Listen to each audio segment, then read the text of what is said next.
Tinawag nila akong basahan. 10 taon akong yumuko, naglaban ng kanilang maruruming damit, at tinanggap ang bawat dura ng panghahamak. Akala nila, ang halaga ko ay kasinliit ng barya sa kanilang bulsa. Pero hindi nila alam, ang inaapakan nilang sahig. Ako ang may-ari. Ang kinakain nilang steak, galing sa bulsa ko. Ngayong gabi, tatanggalin ko ang maskara. Handa na ba silang malaman na ang kanilang katulong ay ang kanilang reyna? Hey nako ate, kahit balutin mo pa ng ginto yung katawan mo, amoy katulong ka pa rin. It's just... Ang boses ni Clarissa ay parang bubog na gumuhit sa malamig na hangin ng wine cellar. Nakatayo ako sa likod ng isang estante ng mga mamahaling alak. Hawak ang isang bote ng Chateau Margaux na nagkakahalaga ng ₱250,000.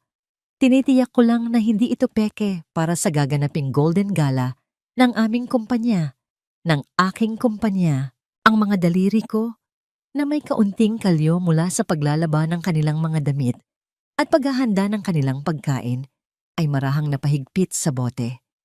Ang lamig ng salamin ay tila gumapang sa aking balat, ngunit hindi nito kayang palamigin ang apoy na biglang nagliyab sa aking dibdib. 10 taon. 10 taon ng pagtitiis, ng pagpikit ng mata, ng paglunok sa bawat masasakit na salita para sa kapayapaan na hindi naman tunay.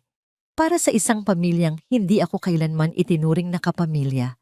Sa bawat patak ng pawis na inalay ko para sa kanila, bakit isang dagat ng kahihiyan ang isinusukli nila sa akin? Pinilit kong alisin sa isip ang mga salita niya at ibinalik ang atensyon sa ledger na hawak ko. Maria Isabel ako sa papel, ang tagapagtatag at ang nag-iisang may-ari ng Isla de Oro Hotel and Resorts. Ngunit sa mansyon na tinitirhan namin, isa lamang akong asawa ni Rafael, isang manugang na taga-probinsya, isang extra sa perpektong larawan ng kanilang pamilya. At sa araw na ito, isa akong head waitress na nag-iimbestiga sa sarili kong negosyo. May mali sa mga numero. May 10 kahon ng alak na nakalistang na i-deliver, ngunit wala sa cellar. At ang pirma sa delivery receipt. Pamilyar. Ito ang eleganteng pirma ng aking asawa, si Rafael. Napalunok ako. Hindi niya ito magagawa. Hindi si Rafael. Tila bumalik sa aking alaala. Ang huling habilin ng kanyang ama sa akin bago ito pumanaw. Nakahawak ang payat niyang kamay sa akin. Ang mga matay may pakiusap. Belle, pasensya na sa ugali ng mag-ina ko. Mahalin mo sila para sa akin. At alagaan mo si Rafael, he needs a strong woman beside him. Huwag mong bibitawan ang pamilyang ito. Tumango ako. Isang pangakong binitawan sa gitna ng aking mga luha. Ang pangakong yon ang naging tanikala ko sa loob ng 10 taon. Ang marahang kalansing ng mga bote sa di kalayuan ang nagpabalik sa akin sa kasalukuyan. Nagmamadaling umakyat si Clarissa. Ang mga takong ng kanyang sapatos ay umuukit ng tunog ng pagmamataas sa bawat hakbang. Isinara ko ang ledger at maingat na ibinalik ang bote ng alak sa lalagyan. Kailangan ko nang umuwi. Kailangan kong makita ang aking anak, ang nag-iisang liwanag sa madilim kong mundo, si Maya. Bago ako tuluyang umalis, napansin ko ang isang kahon ng Belgian chocolates sa mesa ng pastry chef. May maliit na yupi sa gilid kaya hindi na ito maiseserve sa mga bisita. Kinuha ko ito. Paborito ito ni Maya. Kahit sa ganitong paraan man lang, maipadama ko sa kanya ang tamis na ipinagkakait sa akin ng mundo. Ang pagmamaneho pauwi ay mabilis. Ang malaking gate ng mansyon ay bumukas na parang bibig ng isang halimaw na handa akong lamunin muli. Pumarada ako sa gilid, sa tabi ng mga sasakyan ng mga hardinero. Bawal kong iparada ang luma kong kotse sa main driveway. Utos ni Doña Stella ang aking biyenan. Pagpasok ko sa loob, isang nakabibinging katahimikan ang sumalubong sa akin. Kadalasan, naririnig ko ang tawanan ni Stella at Clarissa habang nanonood ng TV o ang malambing na boses ni Maya na naglalaro. Ngunit ngayon, wala. Isang masamang kutob ang gumapang sa aking puso. Dahan-dahan akong naglakad papasok. Ang bawat hakbang ay mas mabigat kaysa sa nauna. At doon, sa gitna ng malawak na sala, nakita ko ang aking anak. Si Maya, ang aking 5 taong gulang na anghel, ay nakatayo sa isang sulok, nanginginig ang maliliit na balikat. Sa sahig, sa tabi ng kanyang mga paa, ay ang nagkalat na piraso ng isang mamahaling florera. Sa tapat niya, nakatayo si Clarissa, nakapamaywang. Ang mukha ay kulubot sa galit. At sa pisngi ng aking anak, may isang mapulang marka. Isang markang hugis kamay. Hindi. Ang hangin ay tila naubos sa aking mga baga. Ang kahon ng tsokolateng hawak ko ay nahulog mula sa aking mga kamay. Ang tunog ng pagbagsak nito sa makapal na karpet ay halos hindi ko narinig. Anong nangyari dito? Ang boses ko ay basag at mahina. Tumingin sa akin si Clarissa. Ang kanyang mga mata ay puno ng paghamak. Yang magaling mong anak, binasag ang paborito kong vase. Tingnan mo, 100,000 ang halaga niyan. Ang aking mga mata ay hindi nakatingin sa basag na florera. Nakapako ang mga ito sa pulang marka, sa pisngi ni Maya. Lumapit ako sa aking anak, yumuko, at hinawakan ang kanyang mukha. Nanginginig siya sa takot. Sinampal mo ba siya? Tanong ko. Ang bawat salita ay may bigat ng bakal. Tinaasan ako ng kilay ni Clarissa. Oo, at kulang pa yan. Dapat sa batang yan dinidisiplina. Palibhasa, wala kang kwentang ina. Sa sandaling iyon, may pumutok sa loob ko. Hindi ito galit na sumisigaw. Ito ay isang malamig, nakakamatay na katahimikan. Ang pangako ko sa aking biyenang lalaki. Ang 10 taon ng pagpapakumbaba. Ang lahat ng yun ay nag-abo at tinangay ng hangin. Tumingala ako mula sa aking anak at tumingin ng diretso sa mga mata ni Clarissa. Ang babaeng kaharap niya ngayon ay hindi na ang maamong si Maria. Ang kaharap niya ay si Maria Isabel, ang emperatrice ng imperyong inaapakan niya. At ang imperyong ito ay babagsak sa kanyang ulo. Dahan-dahan kong idinampi ang balot ng yelo sa namamagang pisngi ni Maya. Sa bawat pagdampi ng malamig na tela sa kanyang mainit at mapulang balat, parang tinutusok din ng libu-libong karayom ang puso ko. Nakaupo kami sa gilid ng kanyang maliit na kama, ang tanging sulok sa malaking bahay na ito na maituturing naming kanlungan. Ang ilaw ng lampshade ay nagbibigay ng madilim na anino sa kanyang inosenteng mukha, na ngayon ay nababahira ng takot at kalituhan. Mama! Basag ang tinig ni Maya habang nakatingin sa akin ang kanyang malalaking mata. Masama po ba akong bata? Bakit po galit si Tita Clarissa? Pinigil ko ang pag-init ng sulok ng aking mga mata. Hinaplos ko ang kanyang buhok, pilit na ngumingiti kahit na ang kalooban ko ay gumuguho na. Hindi anak, napakabait mong bata. Anghel ka ni Mama. Di ba? Siguro, pagod lang si tita mo. Ang pagsisinungaling sa sarili kong anak ang pinakamasakit na uri ng pagtataksil. Pero paano ko ipapaliwanag sa isang 5 taong gulang na ang tanging kasalanan niya ay ang pagiging anak ko? Na ang dugo na nananalaytay sa kanya ay kinasusuklaman ng pamilyang dapat sanang nagmamahal sa kanya? Mama, kailan po tayo yayaman? Tanong niya ulit. Ang boses ay puno ng pag-asa. Sabi kasi ni tita, hampas lupa daw tayo. Kapag yumaman na po tayo, hindi na nila ako sasaktan, di ba? Ang tanong na yon ay parang sampal na mas masakit pa sa ginawa ni Clarissa. Niyakap ko ng mahigpit si Maya. Ibinaon ang mukha ko sa kanyang leeg para hindi niya makita ang pagbagsak ng luha ko. Kung alam mo lang, anak.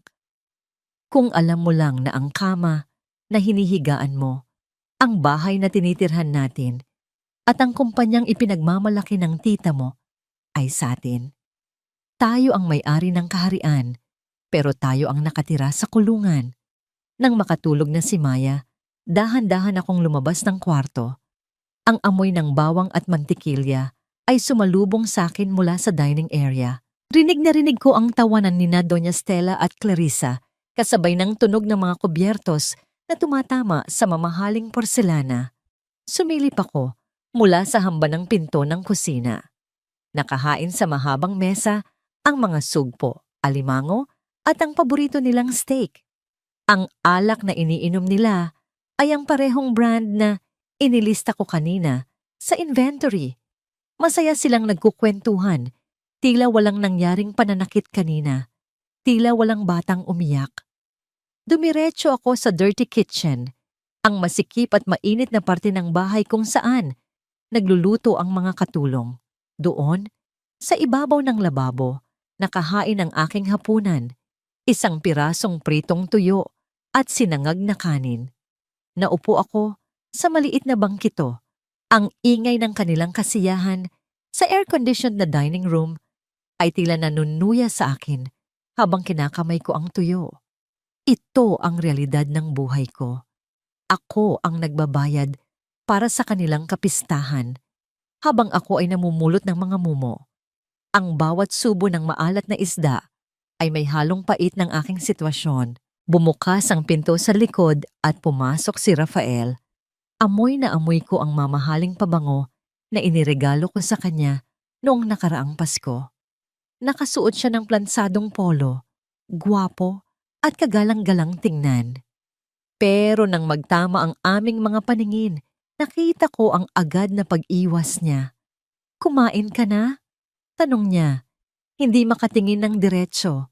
Lumapit siya sa ref para kumuha ng tubig, iniiwasang makita ang ulam ko. Sinampal ni Clarissa si Maya. Sabi ko ng diretso, hindi na nagpaligoy-ligoy. Ang boses ko ay mahina, pero matalim. Natigilan si Rafael sa pag-inom. Bumuntong hininga siya. Isang tunog na sanay na akong marinig. Ang tunog ng pagsuko. "Isabel, alam ko. Narinig ko kanina." "Narinig mo?" Tumayo ako. Nanginginig ang mga kamay. "Narinig mo at wala kang ginawa?" "Rafael, anak mo yon. 5 taong gulang pa lang siya." Lumapit siya sa akin at hinawakan ang mga balikat ko, pero tinabig ko ang mga kamay niya. "Hon, please." Pakiusap niya. Ang mukha ay puno ng pagod. "Intindihin mo na lang muna si Clarissa. Stress siya sa preparations para sa gala. Alam mo naman ang ugali ni Mama at Clarissa, di ba? Kapag pinatulan natin, lalo lang gugulo. Ayaw ko ng away sa bahay. Ayaw mo ng away, kaya hahayaan mo na lang na saktan nila kami?" Ang luhang kanina ko pa pinipigil ay tuluyan ng pumatak. Tinitigan ko siya. Hinahanap ang lalaking matapang na minahal ko noon. Ang lalaking nangakong proprotektahan ako. Pero wala akong makita, kundi isang anino na lang ng kanyang dating sarili. Isang lalaking nakapo ng tapang dahil sa takot sa kanyang ina. "Kaunting tiis na lang, Isabel, please, para sa akin." Bulong niya bago tumalikod at lumabas ng kusina. Pabalik sa liwanag ng dining room kung saan naroon ang kanyang tunay na pamilya. Naiwan akong nakatayo sa dilim. Ang lasa ng tuyo at asin ay nananatili sa aking dila. Kaunting tiis. Iyon na lang palagi. Nang sumapit ang hating gabi at tahimik na ang buong bahay, pumasok ako sa walk-in closet ng aming kwarto. Sa ilalim ng tumpok ng mga lumang damit na inuutos ni Stella na ipamigay ko, kinuha ko ang aking itinatagong laptop. Pagbukas ng screen, nagbago ang hangin sa paligid ko. Wala na ang maamong si Isabel. Ang humaharap sa screen ay si Moy, ang chairman ng board. Binuksan ko ang financial report para sa Golden Gala. Nakita ko ang request for additional funds na ipinadala ni Clarissa. 5 milyong piso para daw sa emergency logistics. Alam kong kasinungalingan ito. Alam kong ibubulsa lang niya ito. Pero sa halip na i-reject, dahan-dahan kong pinindot ang approve. Isang mapait na ngiti ang gumuhit sa aking mga labi. "Sige, Clarissa, kunin mo ang pera.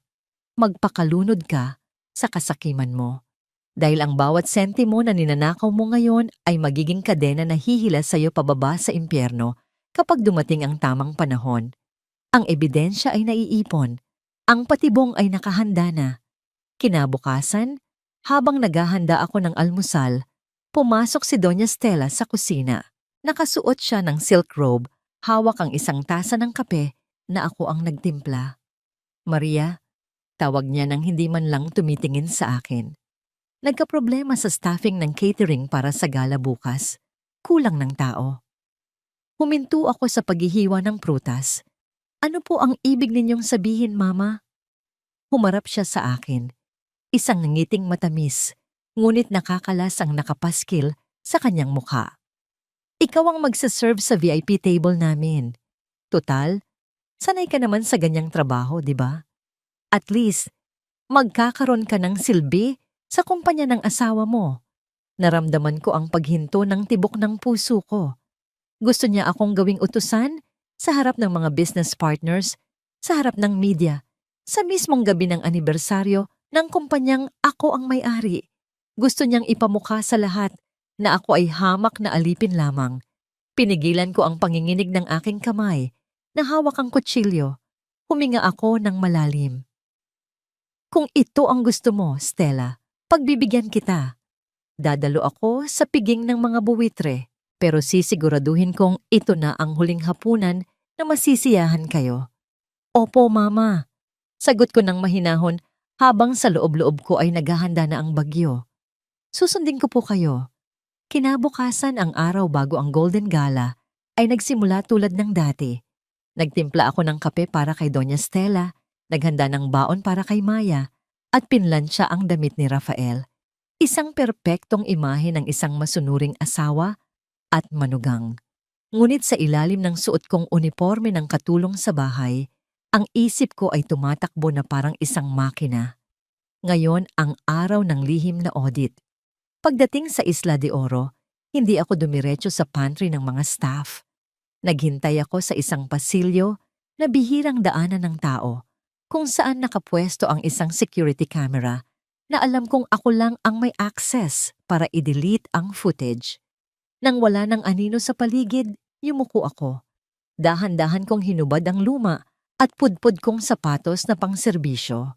Mula sa ilalim ng naninilaw na sole, maingat kong kinuha ang isang manipis na card. Isang master key card na kayang magbukas ng lahat ng pinto sa hotel na ito. Mula sa presidential suite hanggang sa pinakasikretong silid. Ang server room ay malamig at tahimik. Tanging ang mahinang ugong ng mga computer ang maririnig. Ang lamig ay tila gumapang sa aking mga braso, ngunit ang dugo ko ay kumukulo sa determinasyon. Isinaksak ko ang isang maliit na USB drive sa main server. Ilang sandali lang, ang lahat ng files ng Isla de Oro sa loob ng nakaraang 5 taon ay nasa aking mga kamay na. Umupo ako sa sahig, sa gitna ng mga kumukurap na ilaw ng teknolohiya, at sinimula ng paghahanap. Hindi nagtagal, nakita ko ito. Isang folder na may pangalang Project Angel Wings, isang charity fund na itinatag ng aking yumaong biyenan para sa mga batang may malubhang karamdaman. Napakaganda ng pangalan. Pero ang laman ay demonyo. Nakita ko ang mga transaksyon. Milyon-milyong piso ang inilalabas buwan-buwan. Ang mga pangalan ng mga supplier ay peke. Ang mga resibo ay gawa-gawa lang. At lahat ng approval ay may pirma ni Clarissa. Ang dugo ko ay tila nagyelo sa aking mga ugat. Tiningnan ko ang proposal ng charity. Nakalista doon ang pangalan ng mga bata, ang kanilang mga sakit, ang kanilang mga pangarap. Mga batang umaasa sa tulong na hindi kailanman dumating. Saan napunta ang pera? Ibinukas ko ang isa pang file. Ang personal na bank statement ni Clarissa. Doon nakalista ang kanyang mga pinamili. Isang Birkin bag, isang linggong bakasyon sa Paris, isang down payment para sa isang bagong sports car. Ginamit niya ang pera ng mga batang may sakit para sa kanyang luho. Ginamit niya ang kanilang mga luha para pambili ng kanyang mga diamante. Isang matinding galit ang bumalot sa akin. Isang galit na mas malamig pa sa hangin ng server room. Hindi na ito tungkol sa akin. Hindi na ito tungkol sa panlalait nila sa aking pagkatao. Ito ay tungkol sa hustisya. Habang naglilipat ako ng mga kopya ng file, isang notifikasyon ang lumabas sa aking laptop. Isang live feed mula sa CCTV sa lobby. Nakita ko si Rafael, kadarating lang, naglalakad na may ere ng isang boss. Ngunit habang siya ay dumadaan, nakita ko ang mga staff na nagbubulungan sa kanyang likuran. Ang iba'y nagpipigil ng tawa. Ang iba'y umiiling na may halong awa. Alam ng lahat na siya ay isang hari na walang kaharian. Isang CEO na walang kapangyarihan. At sa isang saglit, naawa ako sa kanya. Naawa ako sa lalaking minahal ko na hinayaan ng sarili na maging isang tau-tauhan sa sarili niyang entablado. Mabilis kong tinapos ang aking ginagawa, siniguradong walang bakas na maiiwan. Paglabas ko ng server room, ibinalik ko ang keycard sa aking sapatos at naglakad na parang ordinaryong empleyado. Ngunit ang bigat ng aking daladalahan ay hindi na lamang bigat ng sama ng loob, kundi bigat ng ebidensya. Sa pasilyo, nakasalubong ko si Aling Nena, isa sa mga pinakamatandang janitress sa hotel. Nakangiti siyang bumati sa akin. "Maria, ikaw pala yan." Bati ni Aling Nena. Ang kanyang mga mata ay nagningning sa pagmamalasakit. "Kamusta ka naman? Mukhang pagod ka yata." "Ayos lang po, Aling Nena." Sagot ko. Pilit nang ngumingiti. Marami lang po talagang ginagawa. Si Aling Nena ay isang mabait na matandang babae na nagtrabaho sa Isla de Oro ng mahigit sa 20 taon. Kilala niya ako, hindi bilang may-ari, kundi bilang ang babaeng madalas niyang nakikitang nagtatrabaho ng walang reklamo, nagbibigay ng tip sa mga empleyado, at ngumingiti kahit nasa gitna ng unos. Ang kanyang mga mata ay nakakita ng maraming bagay at sa sandaling iyon, tila nakita niya ang lahat ng nasa isip ko. "Mag-iingat ka," bulong niya, hinawakan ang aking braso. "Alam ko kung gaano ka kabait, Maria. Huwag mong hahayaan na abusuhin ka ng mga taong hindi marunong magpahalaga." Ang kanyang mga salita ay parang isang yakap, isang paghimok na maging matapang. "Salamat po, Aling Nena," sagot ko. "Susubukan ko po." Habang naglalakad palayo, naramdaman ko ang pagkatok sa aking likuran. Lumingon ako. Si Clarissa. Ang kanyang muka ay nagliliyab sa galit. "Anong ginagawa mo rito?" tanong niya. Ang boses ay parang isang palaso. "Naglalakad," sagot ko ng mahinahon. "Naglalakad?" Tumawa siya ng mapanguyam. "Anong ginagawa mo sa lugar na to, peste ka? Huwag mong sabihin na nang-iispiya ka?" Ngumiti ako. "Bakit naman ako mag-espiya, Clarissa? Ginagawa ko lang ang trabaho ko." "Trabaho?" Lumapit siya sa akin. Ang kanyang mga mata ay nanliliit. "Alam mo, Maria, sa tingin ko, hindi ka na dapat narito. Nakakarindi ka. Nakakadiri ka. Kung hindi lang dahil kay Rafael." Hinayaan ko siyang magsalita. Alam kong ito ay isang palabas, isang pagtatangka na takutin ako. "May nakita ka ba?" Tanong niya. Ang kanyang tinig ay biglang naging mababa at mapanganib. "Wala," sagot ko sa isang tinig na mahinahon. "Sigurado ka?" Itinulak niya ako. Ang kanyang mga kamay ay gumagala sa aking mga balikat. "Baka may kinuha ka, baka may nakita ka, baka may sinabi sa iyo ang mga traidor mong kaibigan." Naramdaman ko ang kanyang mga daliri na humahaplos sa aking buhok. Hinahanap ang isang bagay. Ang kanyang mga kuko ay mahaba at matalas. Kinabahan ako. "Wala," ulit ko. Pilit na pinapanatiling walang ekspresyon ang aking muka. Sa sandaling iyon, nadama ko ang isang bagay na matigas na tumama sa aking likod. Isang bagay na malamig at mabigat. Isang bagay na nagpabagsak sa akin sa sahig. Isang bagay na biglang lumitaw ang mundo. Nakita ko si Clarissa na nakatayo sa aking harapan. Ang kanyang mga mata ay puno ng tagumpay. Sa kanyang kamay, hawak niya ang aking bag. At sa aking bag, nakasabit ang aking lahat ng ebidensya. Nakita ko yan, sabi niya, ngisi sa kanyang mga labi. Ikaw ang nagnakaw ng kwintas. Hindi, sagot ko, pilit na bumabangon. Sinungaling, sigaw niya. Magnanakaw ka, wala kang kwenta.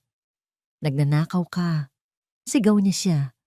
At sa sandaling iyon, dumating ang mga gwardya. Nakita ko ang isang gwardya na papalapit sa akin. Pinilit kong tumayo. Nakita ko ang isa sa kanila. Nakilala ko siya, kaya't tinuro ko siya. Siya ang aking tagapagbantay. Tinuro ko siya at sinabi ko, ito po ang nag-utos sa akin. Ang ganda mo sana, Maria. Kaso, kahit anong ligo mo, amoy ulam ka pa rin.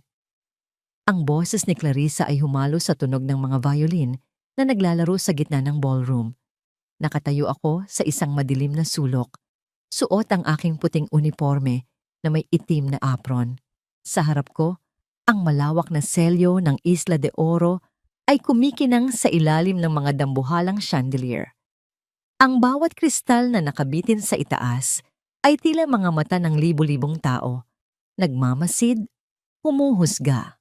Ang amoy ng mamahaling pabango at sariwang bulaklak ay sapat na para mahilo ang sinuman. Ngunit para sa akin, ang tanging amoy na nangingibabaw ay ang amoy ng pangaalipusta. Ngayong gabi ang Golden Gala, ang gabi kung saan ipinagdiriwang ang tagumpay ng kumpanyang itinayo ko mula sa wala.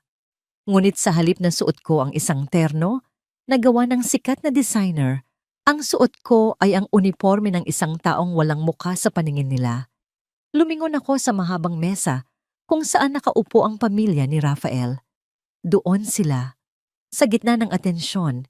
Si Doña Stella ay parang isang reyna sa kanyang pulang gown, habang si Clarissa ay panay ang tawa, kasama ang kanyang mga kaibigang kasing-sama rin ng kanyang asal. Nakikita ko ang kanilang mga ngiti, mga ngiting binayaran ng mga batang nagugutom, mga ngiting ninakaw mula sa pondo ng charity. Waiter! Tubig nga rito! Sigaw ng isang matabang lalaki sa kabilang mesa. Dahan-dahan akong lumapit. Hawak ang silver tray. Habang ibinubuhos ko ang tubig, naramdaman ko ang pagtitig sa akin ng mga kaibigan ni Clarissa. Nagbubulungan sila, nagpipigil ng tawa habang itinuturo ang aking sapatos. Hindi ko sila tiningnan. Pinanatili ko ang aking likod na tuwid. Sa isip ko, binibilang ko ang bawat segundo. Ang bawat paghamak ay isang utang na sisingilin ko ng may interes. Maria, halika rito. Tawag ni Doña Stella. Hindi niya kailangang sumigaw. Sapat na ang kanyang malamig na tinig para makuha ang atensyon ng mga tao sa paligid. Lumapit ako sa kanilang mesa. Nakita ko si Rafael. Nakasuot siya ng tuxedo, mukhang kagalang-galang, ngunit ang kanyang mga mata ay nakatitig lamang sa kanyang baso. Hindi siya makatingin sa akin. Alam kong nahihiya siya. Nahihiya siya dahil ang kanyang asawa ay nagsisilbi sa harap ng kanyang mga kasamahan sa negosyo. Pero ang mas masakit, hindi siya nahihiya para sa akin. Nahihiya siya para sa kanyang sarili. Pakidala itong mga maruruming plato sa kusina. Utos ni Stella, sabay tulak ng isang platong may tira-tirang pagkain sa harap ko.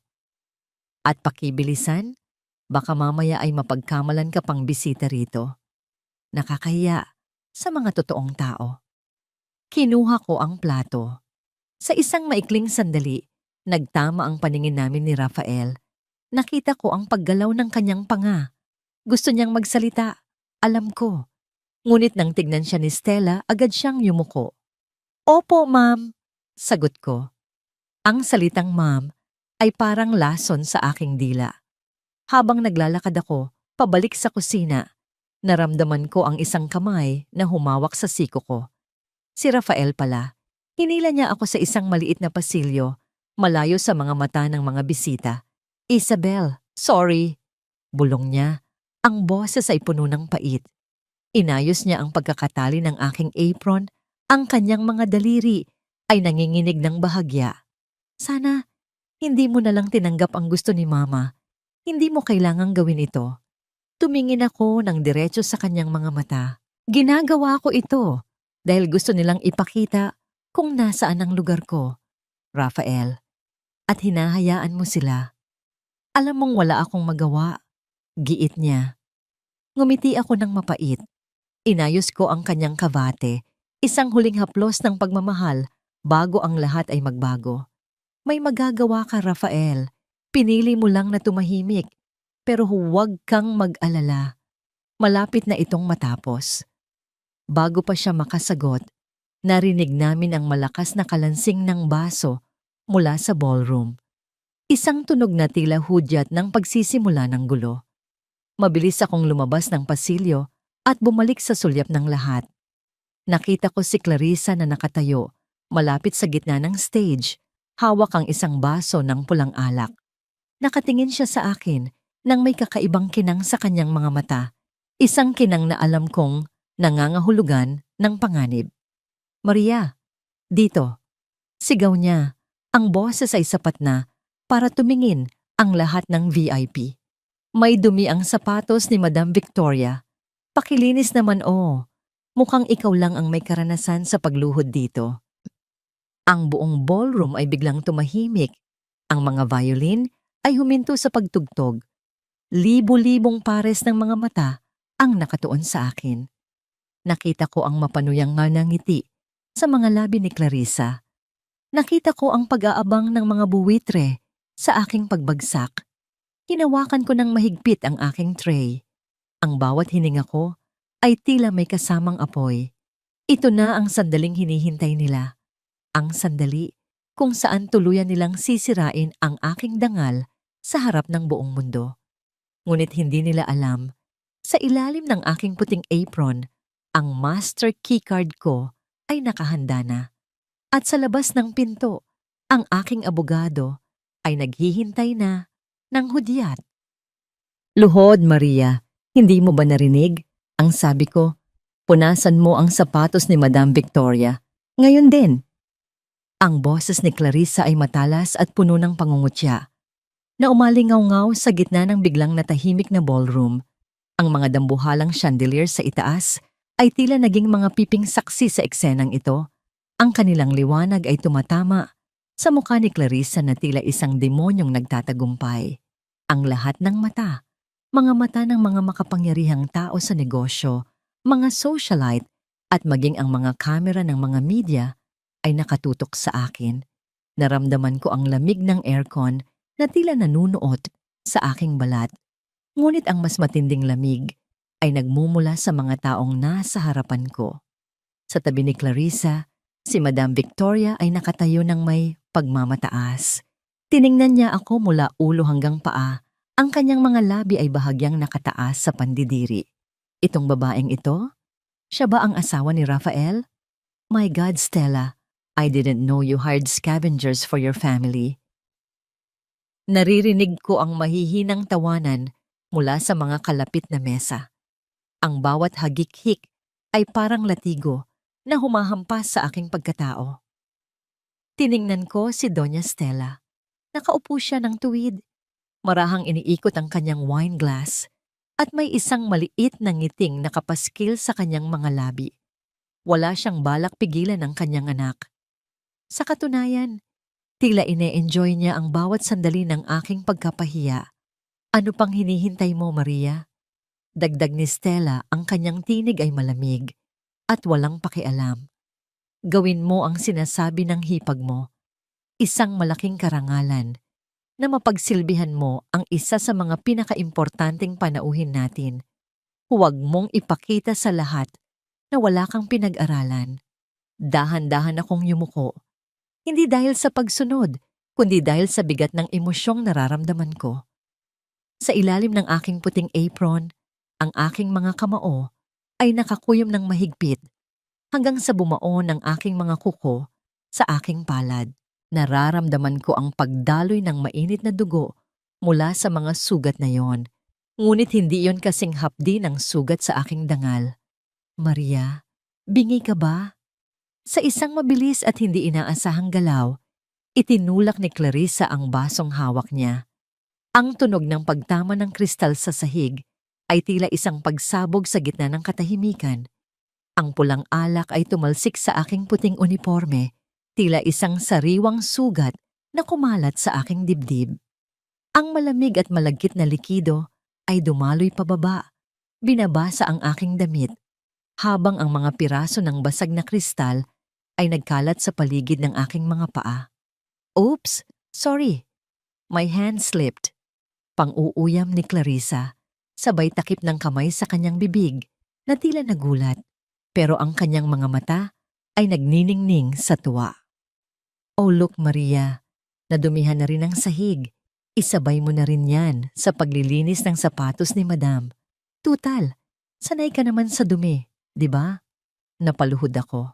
Hindi dahil sa utos nila, kundi dahil sa biglaang panghihina ng aking mga tuhod. Nakatingin ako sa mga piraso ng basag na baso sa sahig. Sa bawat kislap ng kristal, nakikita ko ang 10 taon ng aking buhay. 10 taon ng pagtitiis, 10 taon ng pagluluto, paglalaba, at pag-aalaga sa mga taong ito na ngayon ay tinatapakan ako sa harap ng lahat. Naalala ko, si Maya. Naalala ko ang marka ng sampal sa kanyang pisngi. At doon, sa gitna ng aking pagkakaluhod, naramdaman ko ang isang bagay na tuluyang nabasag sa loob ko. Hindi ito ang kristal na baso. Ito ang aking pasensya. Ito ang aking tanikala. Tumingala ako. Hindi kay Clarissa, hindi kay Stella, kundi sa isang kamera na nakatutok sa amin mula sa malayo. Isang live feed na alam kong pinapanood ng libu-libong tao sa labas ng ballroom na ito. Isang matapang at malamig na tingin ang ibinigay ko. Sa sandaling iyon, ang takot ay napalitan ng isang mapanganib na kalmado. Inabot ko ang isang piraso ng basag na kristal. Naramdaman ko ang talim nito sa aking mga daliri, ngunit hindi ako gumalaw. Rafael? Tawag ko sa aking asawa. Ang boses ko ay mahina, pero sapat na upang marinig niya sa gitna ng namumunong katahimikan. Dahan-dahang lumapit si Rafael. Nakikita ko ang panginginig ng kanyang mga kamay, ang pawis na namumuo sa kanyang noo sa ilalim ng mga spotlight. Ang mga tao ay nagbubulungan, nag-aabang kung gagawin ba ng CEO ang nararapat, ang ipagtanggol ang kanyang asawa. Ngunit nang makarating siya sa harap ko, hindi niya ako itinayo. Hindi niya ako niyakap. Sa halip, yumuko siya at bumulong sa aking tainga. Ang boses niya ay puno ng takot at pakiusap. Isabel, please, gawin mo na lang ang gusto nila. Huwag mo nang palakihin ang gulo. Mapapahiya tayo sa mga investor. Isang punas lang naman, Isabel, para sa kumpanya, para sa akin. Ang mga salitang yon ay mas matalas pa kaysa sa basag na kristal na hawak ko. Sa isang iglap, tila tumigil ang pag-ikot ng mundo. Ang huling hibla ng pag-asa na itinatago ko para sa lalaking ito ay tuluyang naputol. Ang kumpanyang ako ang nagpatayo. Ang kumpanyang ako ang nagligtas mula sa pagkalugi gamit ang sarili kong pawis at talino. At ngayon, hihilingin niya sa akin na ilubog ang aking dangal sa putik para sa kumpanyang akala niya ay sa kanya. Narinig ko ang malakas na halakhak ni Clarissa. Ayan na pala ang dakilang asawa. Kita mo na, Maria, pati ang asawa mo. Alam kung saan ang lugar mo. Huwag ka nang mag-inarte. Maglinis ka na. Dahan-dahan akong tumingala. Hindi na ang mga mata ng isang matimtimang asawa ang nakita nila. Ang aking mga mata ay nagniningning na tila nagbabagang bakal. Ang dugo mula sa aking mga daliri ay humalo sa pulang alak sa aking puting uniforme na lumikha ng isang kulay na tila isang marangyang terno ng digmaan. Binitawan ko ang piraso ng kristal. Ang tunog ng pagbagsak nito sa sahig ay tila isang hudyat. Dahan-dahan akong tumayo. Hindi mabilis, kundi may dambuhalang bigat sa bawat pag-angat ng aking katawan. Pinagpag ko ang aking maruming apron. Ituwid ko ang aking likod hanggang sa maramdaman ko ang bawat pulgada ng aking taas. Tama ka, Clarissa. Ang boses ko ay hindi na nanginginig. Ito ay malamig, malinaw, at umaabot sa bawat sulok ng ballroom. Dapat nang malaman ng lahat kung ano ang tunay kong lugar dito. Humarap ako kay Rafael, na ngayon ay mukhang isang batang nawawala sa gitna ng bagyo. Pagkatapos ay tumingin ako kay Doña Stella, na unti-unti nang nawawala ang ngiti sa mga labi. Sa wakas, tumingin ako sa mga kamera na nakatutok sa amin. Naglakad ako patungo sa gitna ng stage, sa tapat ng podium, kung saan nakalagay ang gintong mikropono. Walang sino man ang humarang sa akin. Ang aking aura ay tila isang pader na hindi nila kayang pasukin. Nang hawakan ko ang mikropono, ang tunog ng feedback nito ay tila isang sigaw ng paggising sa buong gusali. Magandang gabi sa inyong lahat, panimula ko. Ang bawat salita ay may dalang kapangyarihan na tila yayanig sa pundasyon ng Isla de Oro. Sa loob ng 10 taon, nakilala ninyo ako bilang ang anino sa likod ng pamilyang ito, ang babaeng tagapagluto, tagaplansa at tagaserbisyo. Ngayong gabi, tinawag ninyo akong basahan. Pinilit ninyo akong lumuhod. Tumingin ako ng diretso kay Clarissa na ngayon ay nagsisimula ng mamutla. Pero bago ninyo tuluyang itapon ang basahan na ito, baka gusto ninyong malaman kung kaninong pera ang ginamit ninyo pambili ng mga gown na suot ninyo. Baka gusto ninyong malaman kung kaninong pirma ang kailangan para hindi kayo kaladkarin palabas ng hotel na ito dahil sa mga utang ninyo. Naramdaman ko ang tensyon sa buong paligid. Ang mga waiter ay huminto sa paggalaw. Ang mga guest ay nakalimutan ang kanilang mga pagkain. Attorney Santos, pasok! Sigaw ko sa isang malakas na tinig. Mula sa malaking pintuan ng ballroom, pumasok ang isang lalaking nakasuit. Hawak ang isang makapal na folder. Ang lahat ay lumingon. Siya ang pinakasikat at pinakamahal na abogado sa bansa. Ang abogado na tanging ang pinakamayayaman lamang ang kayang kumuha. Humarap ako muli sa mikropono. Isang matapang na ngiti ang gumuhit sa aking mga labi, habang ang luha ng galit at kalayaan ay sabay na dumadaloy sa aking mga pisngi. Ngayong gabi, hindi lang baso ang nabasag dito. Nabasag na rin ang pasensya ko. Clarissa, Stella, Rafael, oras na para malaman ninyo kung sino talaga ang pinagsisilbihan ninyo. Kinuha ko ang folder mula kay Attorney Santos at inilabas ang isang dokumento, ang orihinal na titulo at ang Articles of Incorporation ng buong kumpanya. Iniharap ko ito sa kamera upang makita ng lahat. Ako si Maria Isabel Valderrama Imperial at ako ang nag-iisang may-ari ng imperyong ito. Ang katahimikang bumalot sa buong ballroom ay tila isang mabigat na kumot na dumiin sa bawat hininga ng mga naroroon. Ang mga kislap ng mga kamera na kanina ay walang tigil, ay tila naging mga piping saksi sa isang himalang hindi nila inaasahan. Nakatayo ako sa gitna ng entablado. Ang aking maruming apron ay nakalawit pa rin sa aking baywang, isang matinding kaibahan sa gintong mikroponong hawak ko. Ngunit sa pagkakataong ito, hindi na ako ang Maria na tinitingnan nila ng may awa. Ito ay isang malaking biro. Ang boses ni Clarissa ay bumasag sa katahimikan, matinis at nanginginig sa takot na pilit niyang itinatago sa likod ng isang pilit na tawa. Matingnan mo siya. Nag-iilusyon na ang katulong mo. Attorney Santos, bakit ka nagpapadala sa laro ng babaeng ito? Hindi sumagot si Attorney Santos. Sa halip lumapit siya sa gitna at binuksan ang kanyang leather case. Inilabas niya ang mga dokumentong may tatak ng Securities and Exchange Commission at ang orihinal na titulo ng lupang kinatatayuan ng hotel na ito. Makinig kayong lahat. Ang boses ni Attorney Santos ay umalingaw-ngaw, puno ng awtoridad. Ang lahat ng ari-arian ng Isla de Oro Group of Companies, kasama na ang mansyong tinitirhan ng pamilya Valderrama, ay nakarehistro sa ilalim ng pangalang Maria Isabel Valderrama Imperial. Si Ginoong Rafael Valderrama ay itinalaga lamang bilang kinatawan, ngunit ang lahat ng pondo at kapangyarihan ay nagmumula sa aking kliyente. Nakita ko ang dahan-dahang pagbagsak ng balikat ni Rafael. Ang kanyang mukha na kanina ay puno ng pag-aalala. Para sa kanyang reputasyon ay naging kasing puti ng papel. Tumingin siya sa akin. Ang kanyang mga mata ay puno ng hindi maipaliwanag na sakit at pagkalito. Isabel, bakit? Bakit hindi mo sinabi sa akin? Hindi ko siya sinagot ng direkta. Tumingin ako kay Doña Stella. Ang reyna ng mansyon ay tila nawalan ng trono sa isang iglap.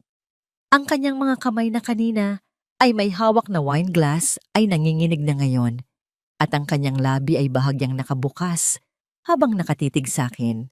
Dahan-dahan kong kinalas ang pagkakatali ng aking apron. Hinayaan ko itong mahulog sa sahig. Ang basahang ginamit nila upang ipahiya ako ay naroon na ngayon sa kanilang mga paanan. Sa ilalim niyon, nakasuot ako ng isang simpleng itim na damit.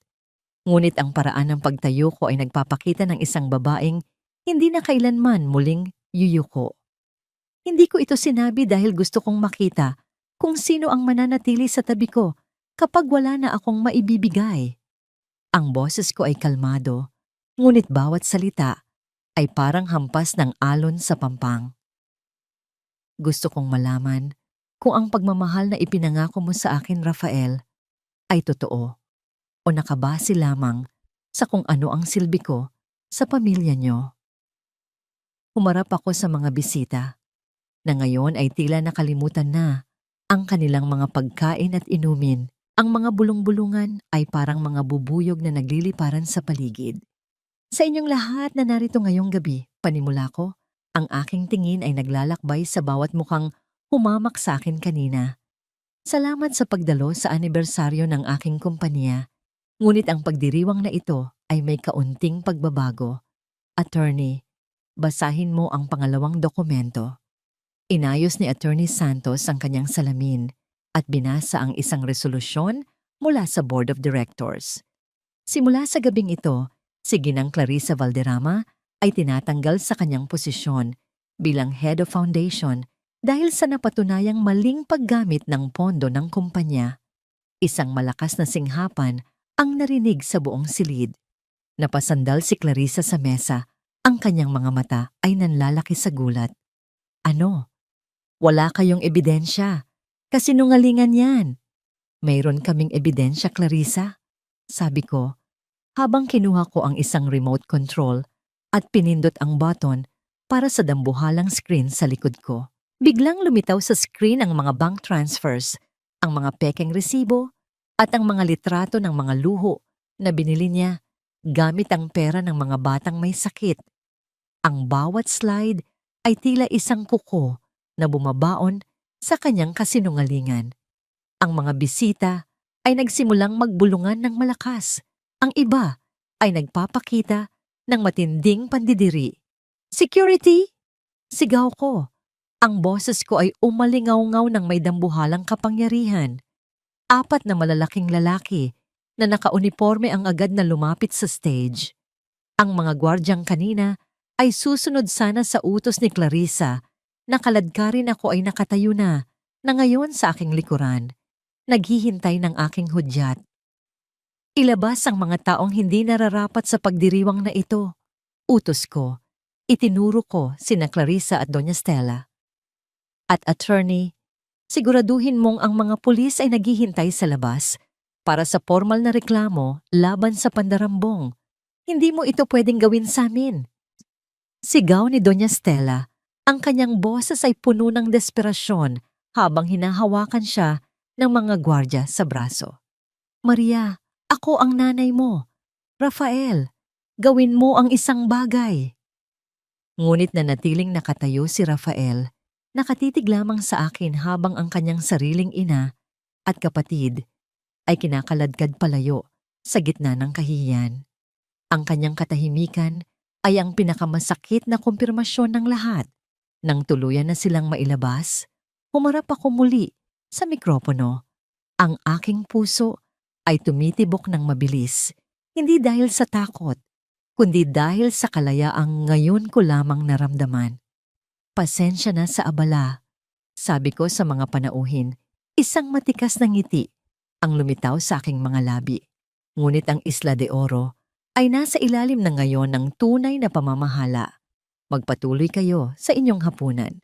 At Rafael, lumingon ako sa aking asawa na ngayon ay nag-iisang nakatayo sa gitna ng malawak na ballroom, tila isang aninong naiwan ng bagyo. Ang susi ng mansyon, iwan mo sa lamesa bago ka umalis bukas ng umaga. Iniwan ko ang mikropono at naglakad pababa ng entablado. Ang bawat hakbang ko sa pulang carpet ay tila isang pagtapos sa isang kabanata ng aking buhay. Ngunit habang naglalakad ako, naramdaman ko ang bigat sa aking dibdib. Ang tagumpay ay matamis, ngunit bakit tila may bahagi ng puso ko na naiwan sa basag na kristal sa sahig? Ang malamig na hangin sa labas ng ballroom ay tila humahaplos sa aking mukha. Pilit na pinapakalma ang naglalagablab kong damdamin. Mula sa itaas ng malawak na hagdanan ng Isla de Oro, pinanood ko ang pagguho ng isang kahariang itinayo sa kasinungalingan. Sa ibaba, nagkakagulo ang mga reporter.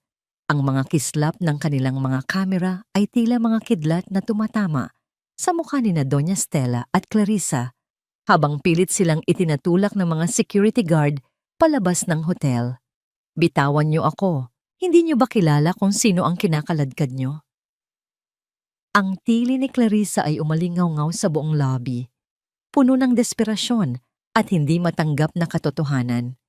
Ngunit ang mga gwardyang dati ay yumuyuko sa bawat utos niya ay tila naging mga pader na bato. Walang naririnig, walang pakialam. Sa dulo ng hagdan, naghihintay ang dalawang sasakyan ng pulis. Ang asul at pulang ilaw ng mga ito ay nagbibigay ng isang nakakatakot na kulay sa paligid. Nang makita kami ni Clarissa, bigla siyang tumigil sa pag-alagwa at tumingin sa akin ng may matinding puot. "Hayop ka, Maria! Akala mo ba mananalo ka? Babalik ako. Sisiguraduhin kong mabubulok ka sa impyerno." Sigaw niya habang pilit na isinasakay sa loob ng mobile. Nakita ko ang kinang ng kanyang mga mamahaling gintong pulseras na ngayon ay katabi na ng malamig na bakal ng posas. Ang kaibahan ng yaman at ng krimen ay nakapaskil sa kanyang mga kamay. Lumapit sa akin si Doña Stella. Ang kanyang ayos ay gulo-gulo na. Ang kanyang mamahaling gown ay may mga mantsa ng alak na natapon kanina. Wala na ang mapagmataas na ginang. Ang kaharap ko na lang ay isang matandang babaeng takot na takot. "Maria." Pabulong niyang tawag. Ang kanyang boses ay nanginginig. "Maawa ka. Ako ang nanay mo, ang biyenan mo. Hindi mo ba naisip ang dangal ng pamilya? Isipin mo si Rafael. Isipin mo si Maya." Tiningnan ko siya ng diretso sa mga mata. Walang galit, walang poot, kundi isang malalim na pagod. "Dangal, Mama?" Kinalimutan niyo ang salitang dangal noong tinawag niyo akong basahan. Kinalimutan niyo ang pamilya noong hinayaan niyong saktan ni Clarissa si Maya. Ang dangal ay hindi isinusuot na parang alahas, Mama. Ito ay nararamdaman sa bawat kilos na may katotohanan. Tumalikod ako bago ko pa makita ang pagbagsak ng kanyang mga luha. Ang tunay na karma ay hindi lang ang pagkakulong. Ito ay ang katotohanang ang taong binalewala mo ay siya palang may hawak ng iyong kapalaran. Naglakad ako pabalik sa loob, malayo sa ingay ng media. Ang katahimikan ng hotel sa bahaging ito ay tila isang yakap. Dumiretso ako sa holding room sa likod ng stage kung saan iniwan ko si Maya kasama ang kanyang yaya. Nang buksan ko ang pinto, agad na tumakbo sa akin ang aking anak. "Mama, bakit po sila nagsisigawan sa labas?" tanong niya. Ang kanyang mga mata ay puno ng pag-aalala. Niyakap ko siya ng napakahigpit. Ibinaba ko ang aking muka sa kanyang maliliit na balikat at doon, sa gitna ng katahimikan ng silid, ay tuluyan na akong humikbi. Ang mga luhang ito ay hindi para sa pait, kundi para sa kalayaan.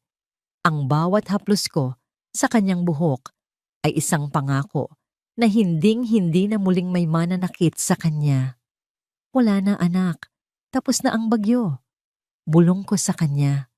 Ito ang aking golden moment, ang mapagtanto na sa wakas, ligtas na ang aking anak. Lumabas kami ng hotel pagkalipas ng 1 oras. Ang mansyon ay tahimik nang dumating kami. Pagpasok ko sa aming kwarto, nakita ko si Rafael. Nakaupo siya sa gilid ng kama. Ang kanyang maleta ay nakabukas at puno na ng kanyang mga damit. Hindi siya tumingin sa akin nang pumasok ako. Ang kanyang buong pagkatao ay tila lumiit. Tila isang anino na lang ng lalaking pinakasalan ko. 10 taon na ang nakalilipas. Aalis na ako. Ulit ni Rafael. Ang boses niya ay mahina. Tila nagmumula sa kailaliman ng isang madilim na balon. Sa bawat damit na itinitiklop niya at inilalagay sa maleta, parang may bahagi ng aming nakaraan ang unti-unting nabubura. 10 taon ng pagsasama, 10 taon ng mga pangarap na akala ko ay binuo naming dalawa.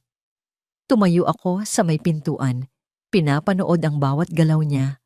Ang bango ng kanyang paboritong pabango na dati ay nagbibigay sa akin ng kapanatagan, ay tila naging lason na ngayon sa aking pang-amoy. Bawat pag-ihip ng hangin mula sa aircon ay nagdadala ng alaala ng aming mga gabi rito. Mga gabing akala ko ay puno ng pagmamahal, ngunit puno pala ng pananahimik at pagtataksil sa aking pagkatao. Isabel, I'm so sorry, sabi niya. Sa wakas ay tumingin din siya sa akin. Ang kanyang mga mata ay mapula at puno ng luha. Hindi ko alam na ganito pala kabigat ang mga lihim ni na Mama at Clarissa. Hindi ko alam na ganito kalalim ang sakit na idinulot ko sa iyo.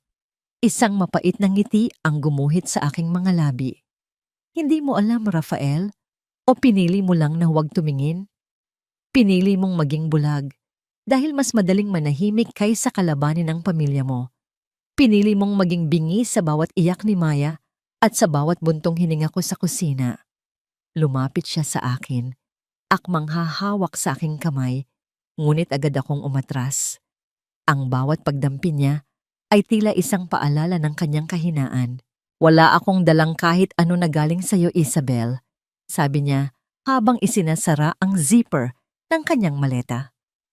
Ang tunog ng pag-ipit ng bakal sa tela ay tila isang huling hatol sa aming relasyon.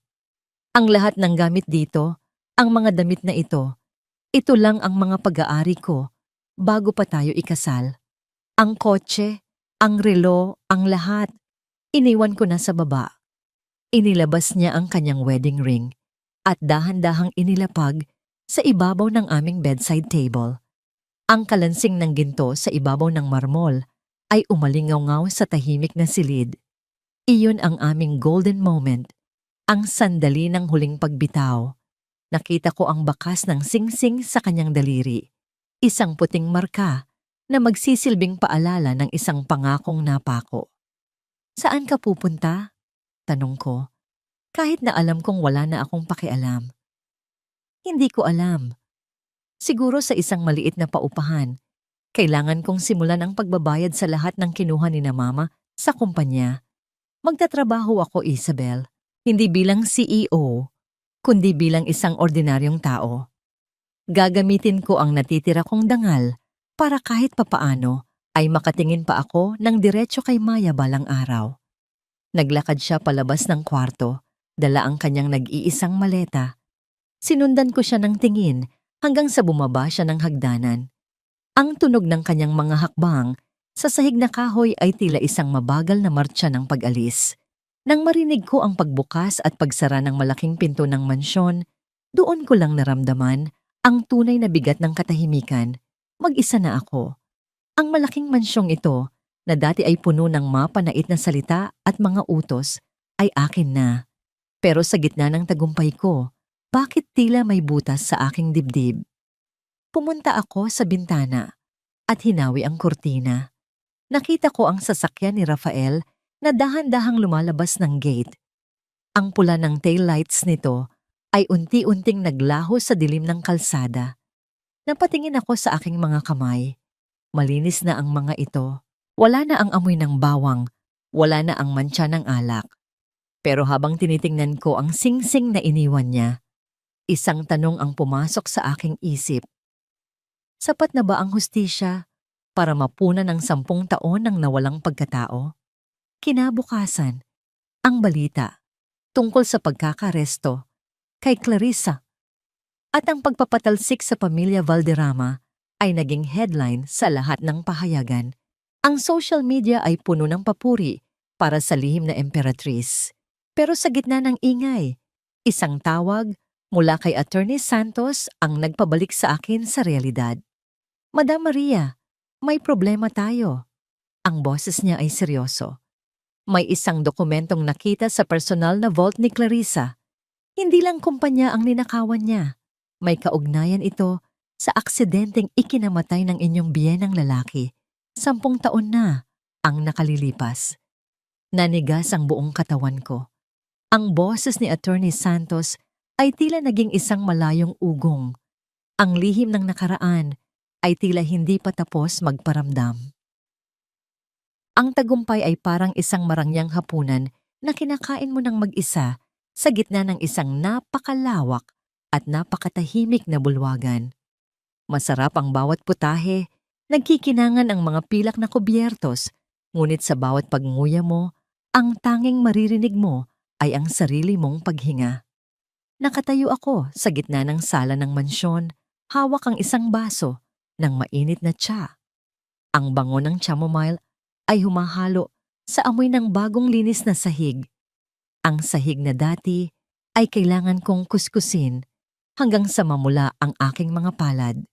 Ngayon, may mga tauhan na akong gumagawa niyon. Wala na ang sigaw ni Doña Stella. Wala na ang matatalas na utos ni Clarissa.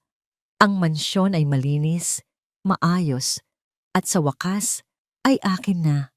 Pero sa bawat sulok na tinitingnan ko, tila may mga anino ng nakaraan na pilit akong hinahabol.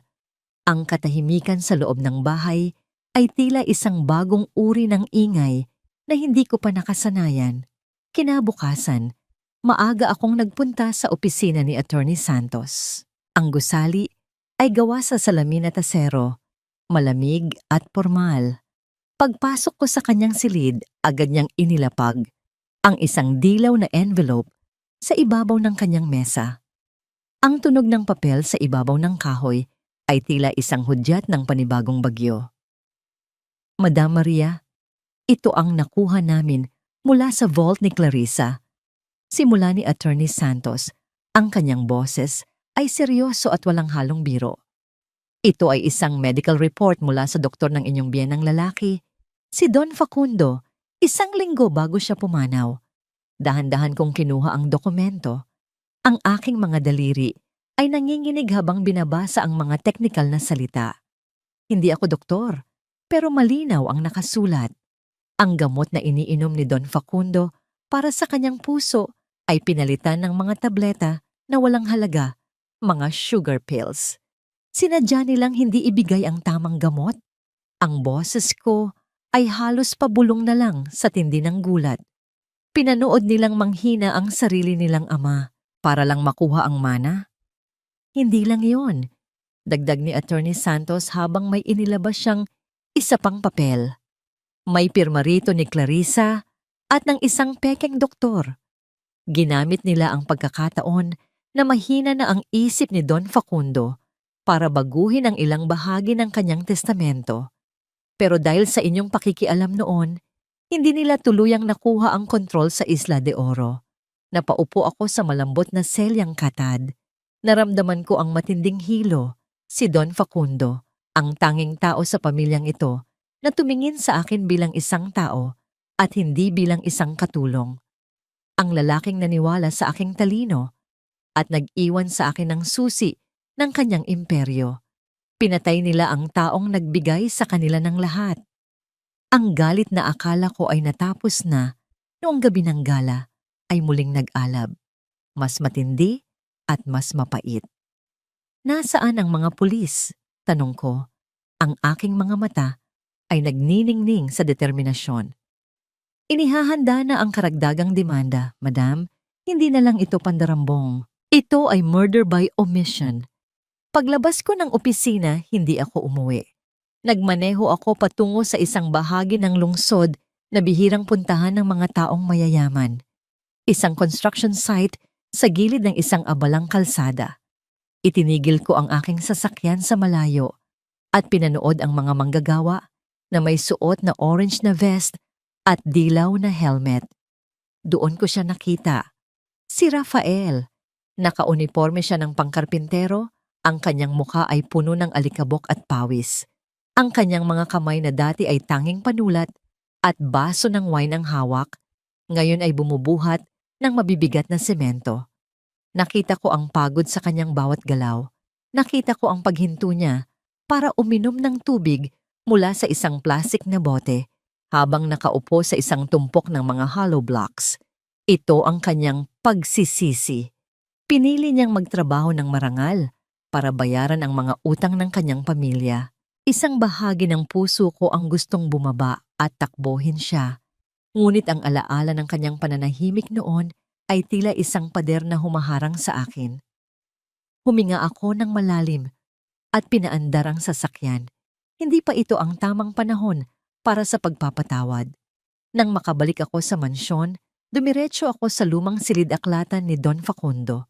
Doon, sa gitna ng amoy ng mga lumang libro, hinanap ko ang kanyang paboritong Biblia. Naalala ko, lagi niya itong binabasa bago siya matulog. Habang binubuklat ko ang mga pahina, isang manipis na piraso ng papel ang nahulog mula sa gitna. Isang liham na sulat kamay. Para kay Maria Isabel, ang nakasulat sa labas. Ang aking puso ay tumibok ng mabilis. Binuksan ko ang liham at binasa ang mga salitang tila nagmumula sa kabilang buhay. Bel, anak, alam kong pagdating ng araw na mababasa mo ito, marami ka ng pinagdaanan. Patawarin mo ako kung iniwan ko sa iyong mga balikat ang bigat ng pamilyang ito. Alam ko ang ginagawa ni Stella at Clarissa. Alam ko ang lason sa kanilang mga puso. Pero alam ko rin na ikaw ang tanging lunas. Huwag kang matakot na maging matapang, Bel. Pero tandaan mo, ang tunay na kapangyarihan ay wala sa paghihiganti, kundi sa kakayahang magsimula muli ng may malinis na budhi. May isa pa akong lihim na hindi ko nasabi sa iyo, tungkol sa iyong tunay na mga magulang. Nabitiwan ko ang liham. Ang aking paningin ay lumabo dahil sa mga luha. Ang tunay kong mga magulang, akala ko ay ulila na ako simula bata. Sino ba talaga ako? At ano pa ang itinatago ng pamilyang ito? Mama, nasaan si Papa? Bakit? Bakit ang dilim? Ang boses ni Maya ay parang isang manipis na hibla ng sinulid na malapit ng maputol. Nakahiga siya sa gitna ng kanyang dambuhalang kama. Ang kanyang balat na dati ay kulay kape at masigla ay ngayon ay maputla at nagliliyab sa lagnat. Ang bawat paghinga niya ay may kasamang huni ng hirap, isang tunog na nagpapaliit sa aking mundo hanggang sa maging kasing sikip ng isang dibdib na hindi makahinga. Hinawakan ko ang kanyang maliit na kamay. Napakainit nito.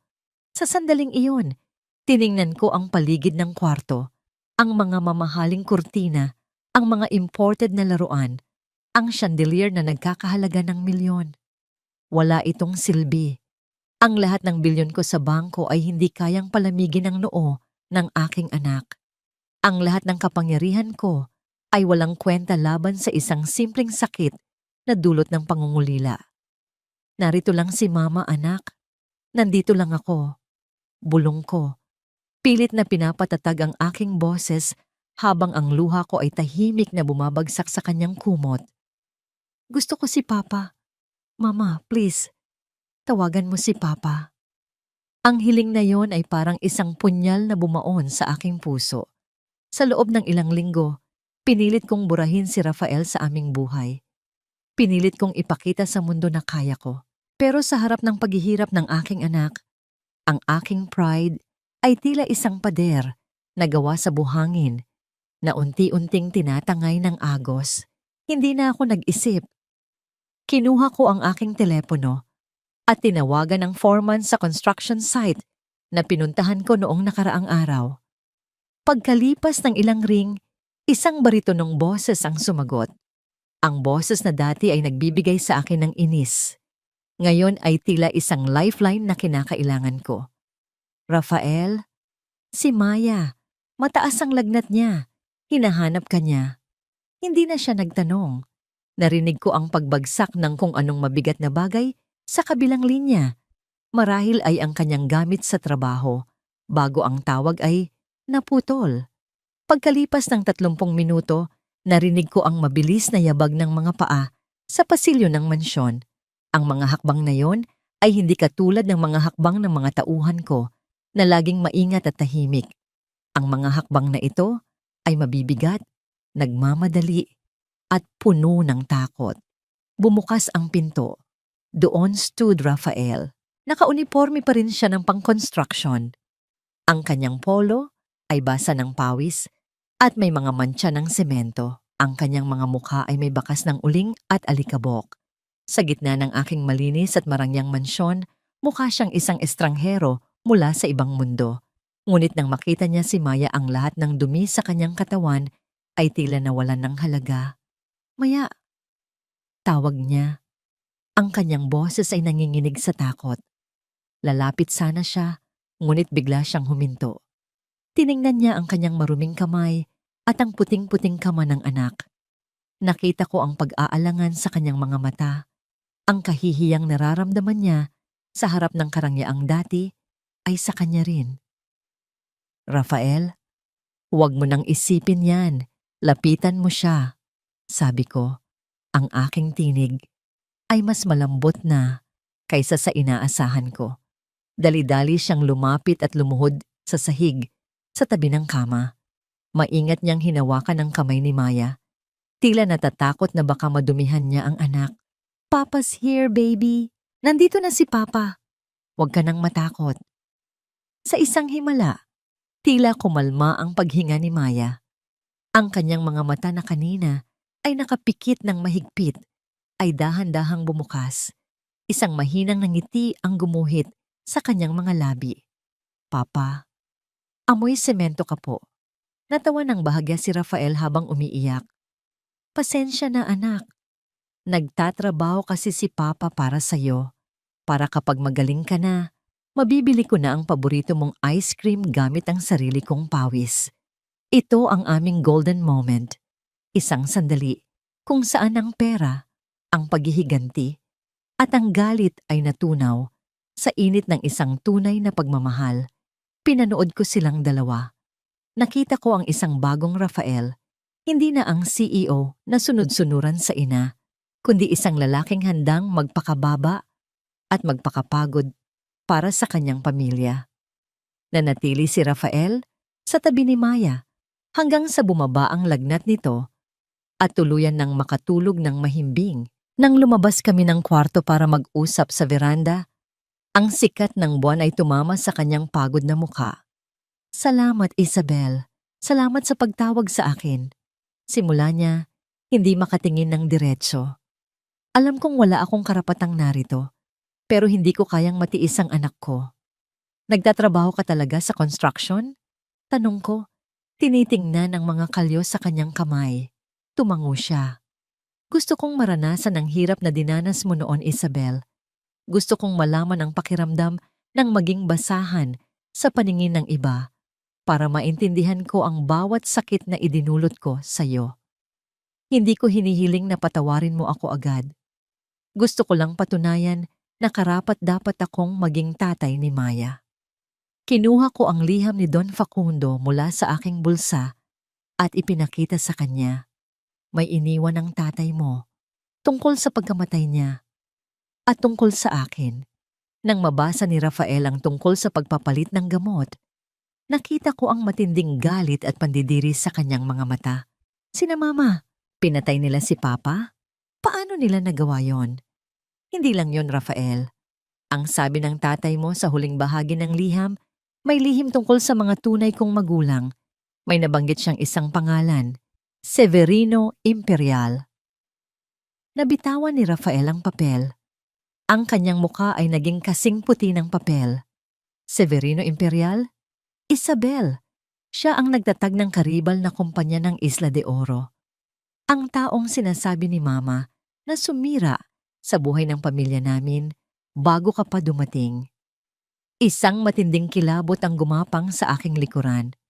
Kung ang tatay ko ay isang imperial at ang pamilya Valderrama ay magkaaway ng mga imperial, bakit ako ipinakasal ni Don Facundo kay Rafael? Bago pa kami makapag-isip ng malalim, isang malakas na tunog ng sirena ng pulis ang narinig namin mula sa labas ng gate. Ngunit hindi ito para sa amin. Ang aming security guard ay tumakbo patungo sa amin, hingal na hingal. Madam, si Clarissa po. Nakatakas siya habang inililipat ng kulungan at may natanggap kaming ulat. Papunta siya rito. Ang takot na akala ko ay natapos na ay muling bumangon. Ang basag na kristal ay tila may mga piraso pa na hindi ko pa nalilinis at handa itong sumugat muli. Walang sayo, Maria. Lahat ng ito dapat ay sa akin. Ang boses ni Clarissa ay hindi na ang matinis na boses ng isang prinsesa. Ito ay gumaralgal, puno ng puot at baliw na desperasyon na umalingaw-ngaw mula sa madilim na pasilyo ng mansyon. Sa labas, ang ulan ay nagsimulang bumuhos ng malakas. Ang bawat patak sa bubong ay tila mga martilyo na nambubugbog sa aking kaba. Ang mansyon na dati ay simbolo ng aking tagumpay, ngayon ay tila naging isang malaking bitag. Nakatayo ako sa harap ng pinto ng kwarto ni Maya, nakaharang ang aking katawan sa tanging pasukan. Sa likuran ko, naririnig ko ang mahinang ubo ng aking anak na kasalukuyan pa ring nakikipaglaban sa lagnat. Ang aking mga kamay ay nanginginig, hindi dahil sa takot para sa sarili ko, kundi dahil sa takot para sa buhay na ipinagkatiwala sa akin. Isang matalim na liwanag mula sa kidlat ang tumama sa bintana at doon ko siya nakita. Si Clarissa, basang-basa ng ulan, ang kanyang mamahaling damit ay putika na at ang kanyang buhok ay nakadikit sa kanyang muka na parang mga itim na ahas. Sa kanyang kamay, hawak niya ang isang piraso ng basag na bote ng alak, ang huling sandata ng isang taong wala nang mawawala. Clarissa, itigil mo na ito. Ang boses ni Rafa ay nanggaling sa aking gilid. Huminga ako ng malalim nang makita ko si Rafael na humakbang sa harap ko. Ang kanyang mga balikat ay malawak, ang kanyang tindig ay matatag. Wala na ang mamahaling tuksido. Suot niya ang maruming t-shirt ng isang kargador. Ngunit sa mga matang yon, nakita ko ang isang higanting handang makipaglaban. Ang kanyang mga kamay na puno ng kalyo ay nakakuyom. Kuya, ipagtatanggol mo ang babaeng yan? Tumawa si Clarissa, isang tunog na mas masakit pa sa kulog. Siya ang sumira sa atin. Siya ang nagnakaw ng lahat. Dahil sa kanya nakulong si Mama. Dahil sa kanya, namumuhay ako sa dumi. Hindi siya ang sumira sa atin, Clarissa. Mahinahong sabi ni Rafael habang dahan-dahang lumalapit sa kanyang kapatid. Tayo ang sumira sa sarili natin. Ang kasakiman niyo ni Mama, ang pumatay kay Papa, at ang kahinaan ko, ang nagpahintulot sa inyo na saktan ang kaisa-isang babaeng nagmahal sa akin ng totoo. Sa isang iglap, sumugod si Clarissa. Ang basag na bote ay iwinasiwas niya ng may pumatay na layunin. Pipikit na sana ako sa takot, ngunit narinig ko ang tunog ng pagtama ng laman sa matigas na bagay. Nang imulat ko ang aking mga mata, nakita ko si Rafael. Sinalo niya ang braso ni Clarissa. Ang talim ng bote ay gumuhit sa braso ni Rafael, nag-iwan ng isang mahabang sugat, ngunit hindi siya natinag. Hindi mo na sila muling masasaktan, bulong ni Rafael. Gamit ang kanyang lakas na nakuha mula sa pagbubuhat ng semento sa construction site, madali niyang naagaw ang bote at napin sa dingding ang nagwawalang si Clarissa. Ito ang niyang aming golden moment. Hindi ang mga bilyon ko sa bangko, kundi ang makita ang asawa ko na sa wakas ay nahanap ang kanyang gulugod para protektahan kami. Ang dugo na dumadaloy sa kanyang braso ay tila isang sakripisyo para sa lahat ng taong nanahimik siya. Bitawan mo ako! Bitawan mo ako! Sigaw ni Clarissa hanggang sa mawalan siya ng lakas at tuluyang mapaluhod sa sahig, umiiyak ng mapait. Ang kanyang pagkatao ay tuluyang gumuho kasabay ng pagdating ng mga pulis na kanina pa namin tinawagan. Nang mailabas na si Clarissa at muling bumalik ang katahimikan sa mansyon, dinala ko si Rafael sa sala para gamutin ang kanyang sugat. Habang maingat kong nililinis ang hiwa sa kanyang braso, ang bango ng antiseptic ay humahalo sa amoy ng ulan sa kanyang balat. Bakit mo ginawa yon? Tanong ko. Ang aking boses ay puno ng emosyon. Tumingin siya sa akin. Ang kanyang mga mata ay puno ng pagsisisi at pag-ibig. Dahil iyon ang dapat kong ginawa. 10 taon na ang nakalilipas, Isabel. Ang sugat na ito ay gagaling. Pero ang sugat na idinulot ko sa puso mo, iyon ang susubukan kong gamutin habang buhay. Sa gitna ng aming pag-uusap, lumapit si Attorney Santos. May hawak siyang isang lumang itim na kahon na nakuha raw mula sa mga gamit na iniwan ni Clarissa sa kanyang pagtakas. Madam Maria, Ginoong Rafael, ito ang kasagutan sa lihim ni Don Facundo, sabi ni Attorney. Binuksan ko ang kahon.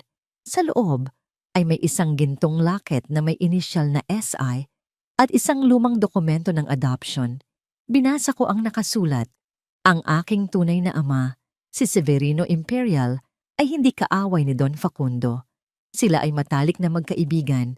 Ipinagkatiwala ako ni Severino kay Facundo bago siya mamatay sa isang plane crash dahil alam niyang may mga taong gustong pumatay sa kanya para makuha ang Imperial Empire. Ang kasal namin ni Rafael ay hindi isang aksidente. Ito ay plano ni Don Facundo para pag-isahin ang dalawang imperyo at protektahan ako mula sa sarili kong kamag-anak na nagnanais ng aking kayamanan. Napahawak ako sa aking dibdib. Ang lahat ng hirap ko, ang pagiging basahan ko sa bahay na ito ay bahagi ng isang mas malaking pagsubok para ihanda ako sa aking tunay na trono. Isabel, tawag ni Rafael, habang hinahawakan ng aking kamay. Hindi kita pinakasalan dahil sa kayamanan mo.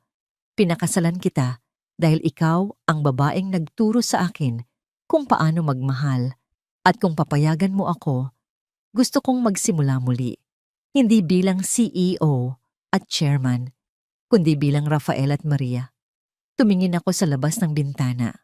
Ang ulan ay tumitigil na at sa malayo, ang unang sinag ng bukang liwayway ay nagsisimulang sumilip. Ang gabi ng mga buwitre ay tapos na. May isang huling kailangan nating gawin. Sabi ko ng may determinasyon.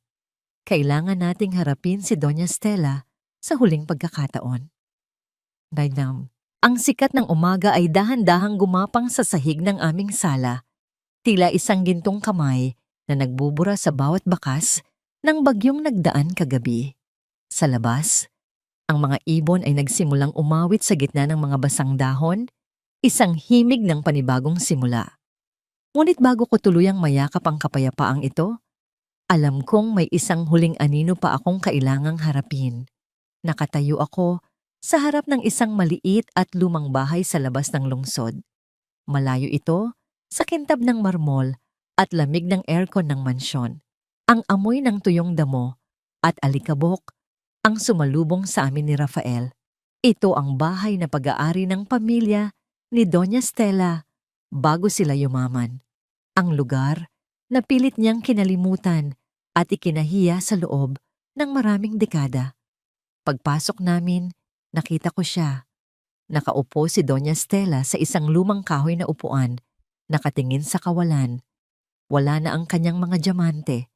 Ang kanyang buhok na laging maayos ay ngayon ay gulo-gulo at tila naging kasing puti ng abo. Ang kanyang mga kamay, na dati ay tanging para sa pag-utos, ay nanginginig habang nakahawak sa isang kupas na panyo. Narito na kami, Mama. Ang boses ni Rafael ay kalmado, walang halong galit, kundi isang malalim na pagtanggap. Dahan-dahang lumingon si Stella. Nang makita niya ako, ang kanyang mga mata ay panandaliang nagningning sa puot, ngunit agad din itong napalitan ng takot. Narito ka na ba para pagtawanan ako, Maria? Para ipakita ang tagumpay mo sa basahang katulad ko? Naupo ako sa tapat niya. Nararamdaman ko ang gaspang ng upuan, ang init ng singaw ng lupa sa labas. Ito ang realidad na pilit niyang tinakasan. Hindi ako narito para manakit, Mama. Simula ko, ang aking boses ay malumanay ngunit matatag. Narito ako para ibalik sa inyo ang isang bagay na matagal nyo nang naiwala, ang inyong katotohanan. Ang lahat ng karangyaan na tinamasa ninyo ay galing sa pagtataksil sa kaibigan at pagpatay sa sarili ninyong asawa. Ang bawat sentimo na ginastos ninyo ay may bahid ng dugo ni Don Facundo. Napahikbi si Stella, isang tunog na parang isang tuyong sanga na nabali. Ginawa ko lang ang lahat para hindi tayo bumalik sa hirap. Ayaw ko nang maging mahirap, Rafael. Ayaw ko nang amuyin ng alikabok. Pero sa pagtakas mo sa alikabok, naging mas marumi ang kaluluwa mo, Ma. Sabi ni Rafael, lumuhod siya sa harap ng kanyang ina at hinawakan ang nanginginig nitong mga kamay. Ito na ang huling pagkakataon mo. Inamin na ni Clarissa ang lahat. Ang tanging paraan para gumaan ang parusa mo ay ang pagsasabi ng buong katotohanan sa korte. Tumayo ako at lumapit sa bintana. Pinanood ang mga bata na naglalaro sa kalsada. Simple lang ang buhay nila, walang mga bilyon. Pero ang kanilang mga tawa ay mas tunay pa sa anumang party na dinaluhan ko sa Isla de Oro. Tutulungan ko kayo, Mama. Sabi ko nang hindi lumingon. Hindi dahil sa kailangan ko, kundi dahil iyon ang turo sa akin ni Don Facundo. Ang magpatawad para sa sarili kong kapayapaan. Bibigyan ko kayo ng sapat na pondo para mabuhay ng maayos dito sa probinsya, malayo sa ingay ng media at sa tukso ng kapangyarihan. Pero hinding-hindi nyo na muling makikita si Maya. Hindi ko hahayaang mahawakan nyo ang puso ng aking anak, ng inyong mga lason. Ito ang aming golden moment ng paghihiwalay. Ang makita ang dating makapangyarihang reyna na ngayon ay isang matandang babaeng nagsisisi sa gitna ng kanyang mga pagkakamali. Iniwan namin siya roon, kasama ang kanyang mga alaala at ang pagkakataong maging tao muli sa gitna ng katahimikan. Paglabas namin, naramdaman ko ang isang malaking pasanin na nawala sa aking mga balikat. Ang hangin ay tila naging mas magaan. Sumakay kami sa sasakyan at bumalik sa mansyon. Ang mansyong ngayon ay tatawagin na naming tahanan. Pagkalipas ng ilang buwan, ang Isla de Oro at ang Imperial Empire ay tuluyan ng nagsama. Ngunit sa halip na maging isang malamig na korporasyon, ginawa ko itong isang pundasyon para sa mga taong nangangailangan. Ang Project Angel Wings ay muling nabuhay. Sa pagkakataong ito, ang bawat sentimo ay napupunta sa mga batang may sakit sa pangalan ni Don Facundo at Severino Imperial.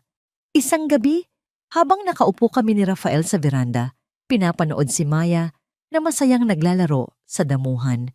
Kasama ang aming aso, naramdaman ko ang init ng kamay ni Rafael na humawak sa akin. Ang kanyang mga kalyo ay naroon pa rin, isang medalya ng kanyang pagsisikap na maging isang bagong tao. Ano ang iniisip mo, Isabel? Tanong niya. Ang kanyang mga mata ay nagniningning sa pagmamahal. Iniisip ko kung gaano kalayo na ang narating natin. Sagot ko. Isinasandal ang aking ulo sa kanyang balikat. Mula sa pagiging katulong sa bahay na ito, hanggang sa pagiging reyna ng sarili kong buhay. Pero alam mo, Rafael, Ang pinakamalaking kayamanan na nahanap ko ay hindi ang titulo o ang pera. Ano? Ang malaman na sa kabila ng lahat ng sakit, kaya pa rin nating magmahal nang walang bahid ng poot. Niyakap niya ako ng mahigpit habang ang buwan ay dahan-dahang sumisikat sa itaas ng aming imperyo. Wala na ang maskara, wala na ang mga lihim. Ang tanging natira ay ang dalawang pusong nahanap ang isa't isa sa gitna ng basag na kristal. At ngayon ay handa nang bumuo ng isang bukas na kasing ningning ng mga bituin. Ang aming kwento ay hindi natapos sa paghihiganti. Natapos ito sa paghilom. Dahil ang tunay na kapangyarihan ay hindi ang pagpapatumba sa iba, kundi ang pagtayo muli ng mas matatag, mas matapang, at mas puno ng pag-asa. 5 taon ang mabilis na lumipas na tila mga pahina ng isang makapal na libro na dahan-dahang binubuklat ng panahon. Nakatayo ako sa malawak na veranda ng aming bagong tahanan sa tabi ng dagat, kung saan ang bawat ihip ng hangin ay nagdadala ng alat ng dagat at bango ng mga sariwang sampagwita. Ang sikat ng papalubog na araw ay nagbibigay ng isang marangyang kulay ginto sa buong paligid. Tila ang buong mundo ay nakikibahagi sa kapayapaang tinatamasa ko ngayon. Wala na ang puting apron, wala na ang amoy ng bawang na kumakapit sa aking mga balat. Ang mga kamay ko, na dati ay puno ng sugat at kalyo mula sa pagtatrabaho sa kusina ni Stella, ay maayos na ngayon. Ngunit kung titingnan ng mabuti, naroon pa rin ang maliliit na bakas, mga pilat na hindi ko nais ikubli. Ang mga ito ay hindi na mga marka ng kahihiyan. Ang mga ito ay mga medalyang nagpapaalala sa akin kung gaano ako naging matatag. Mula sa malayo naririnig ko ang masayang tawa ng 2 bata. Si Maya, na ngayon ay isang matalino at masayang 10 taong gulang, ay hinahabol ang kanyang maliit na kapatid na si Gabriel sa mapuputing buhangin. Sa bawat takbo at tawa nila, nakikita ko ang bunga ng lahat ng aking ipinaglaban. Ang aking mga anak ay lalaking may alam sa halaga ng bawat sentimo, ngunit masigit ang halaga ng respeto sa kapwa. Masyado ka na namang malalim ang iniisip, mahal. Naramdaman ko ang mainit na bisig ni Rafael na yumakap sa akin mula sa likuran. Isinandal ko ang aking ulo sa kanyang dibdib, pinapakinggan ang matatag at payapang tibok ng kanyang puso. Hindi na siya ang lalaking takot sa sariling anino. Ang Rafael na kasama ko ngayon ay ang katuwang ko sa pagpapatakbo ng Imperial Isla de Oro Foundation. Siya ang nangunguna sa pagtatayo ng mga paaralan para sa mga anak ng mga manggagawa, gamit ang parehong mga kamay na natutong humawak ng semento at martilyo noong panahong nagpapakababa siya para sa aming kapatawaran. Iniisip ko lang kung gaano kaganda ang buhay, Rafael. Bulong ko habang hinahawakan ng kanyang kamay. Ang kanyang wedding ring ay muling kumikinang sa kanyang daliri, isang simbolo ng pangakong muling binuo mula sa mga piraso ng basag na kristal. Kumusta na kaya sila? Tanong niya ng mahinahon. Alam ko ang tinutukoy niya. 1 buwan na ang nakalilipas nang bisitahin namin si Clarissa sa kumpanya. Hindi siya nakaupo sa isang opisina. Siya ang head chef ng aming staff canteen. Doon, sa gitna ng init ng kalan at ingay ng mga kawali, nahanap niya ang kanyang tunay na hilig. Natutunan niyang ang tunay na sarap ng pagkain ay wala sa presyo nito, kundi sa pagmamahal na ibinibigay mo sa mga taong pinaglilingkuran mo. Wala na ang kanyang pagmamataas, pinalitan na ito ng isang mapagkumbabang na ngiti sa bawat empleyadong binibigyan niya ng pagkain. Si Doña Stella naman ay nananatili sa kanilang lumang bahay sa probinsya. Hindi na namin siya pinilit na bumalik sa lungsod. Ang bawat sulat na ipinapadala niya, na puno ng mga panalangin at paghingi ng tawad, ay sapat na para malaman naming ang katahimikan ng bukid ay dahan-dahang naglalaba sa dumi ng kanyang nakaraan. Ang aming imperyo ay hindi na lang tungkol sa mga gusali, hotel, o bilyon-bilyong halaga ng stock. Ang tunay naming imperyo ay ang pagmamahal na nakapaligid sa amin ngayon. Ang kakayahang bumangon mula sa pagkakaluhod, ang lakas na magpatawad sa mga taong sumugat sa atin, at ang karangalang mamuhay ng may malinis na budhi. Tumingin ako sa langit, kung saan ang mga unang bituin ay nagsisimula ng kumislap. Naalala ko ang lihim ni Don Facundo at ang pangalan ng aking tunay na ama, si Severino Imperial. Ngayon, dala ko ang kanilang mga pangalan ng may dangal. Hindi na ako ang basahan na itinatago sa kusina. Ako si Maria Isabel, ang reynang nahanap ang kanyang trono sa gitna ng pagpapakumbaba. Tara na sa loob, yakag ni Rafael. Nakahanda na ang hapunan, at sa pagkakataong ito, tayo ang maghahanda para sa mga bata. Ngumiti ako at tumango. Habang naglalakad kami papasok sa bahay, naramdaman ko ang init ng kanyang kamay sa akin. Ang aming kwento ay maaaring nagsimula sa isang kusok-kep ng sakit at pagtataksil, ngunit nagtatapos ito sa isang matamis at walang hanggang paghilom. Dahil sa huli, ang tunay na kayamanan ay hindi ang gintong nasa bulsa, kundi ang gintong nasa loob ng ating mga puso. Ang bawat sugat ay nagiging bahagi ng ating kagandahan, at ang bawat luha ay nagiging ulan na nagpapatubo sa mga binhi ng ating bagong pag-asa. Ako si Maria Isabel, at ito ang aking tagumpay, isang imperyong itinayo, hindi sa bato, kundi sa pag-ibig.